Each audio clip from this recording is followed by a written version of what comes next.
Hello everyone, and welcome back to the channel. There are 12 cities in the United Kingdom from which you can fly direct to Las Palmas de Gran Canaria. Major cities include London, Manchester, and Edinburgh.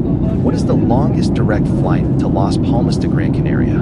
The longest direct flight to Las Palmas de Gran Canaria based on duration and distance traveled departs from Helsinki. On average, a direct flight to Las Palmas de Gran Canaria costs £163. However, cheaper direct flights can be found. The cheapest direct flight found on Kayak in the last 2 weeks cost £34 and flew from Bristol Airport. Which airlines fly direct to Las Palmas de Gran Canaria is a passenger and freight airport on the island of Gran Canaria.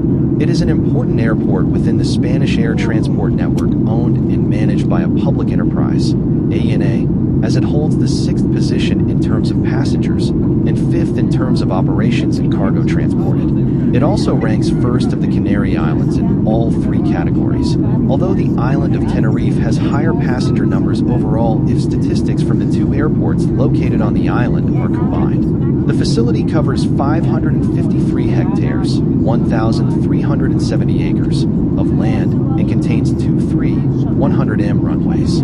The airport is located in the eastern part of Gran Canaria on the Bay of Gando, 19 kilometers to the south of Las Palmas, and 25 kilometers from the popular tourist areas of the south.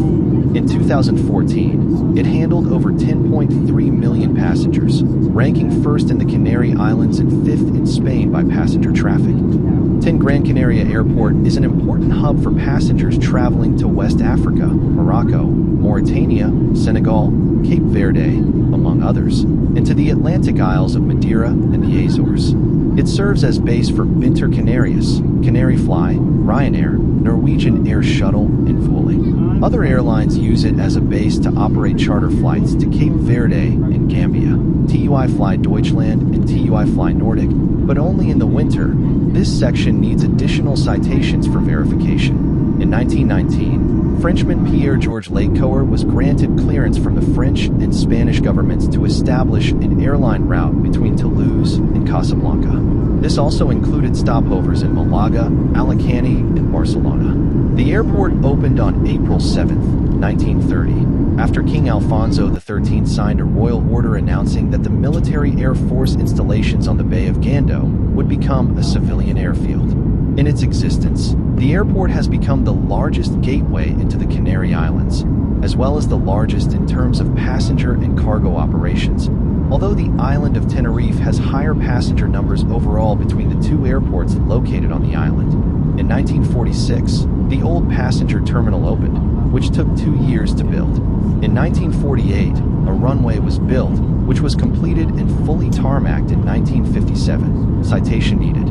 In 1963, improvements to the airport were made. This included new parking spaces, enlargement of the terminal, and the provision of a visual approach slope indicator system. In 1964, a transmission station was built.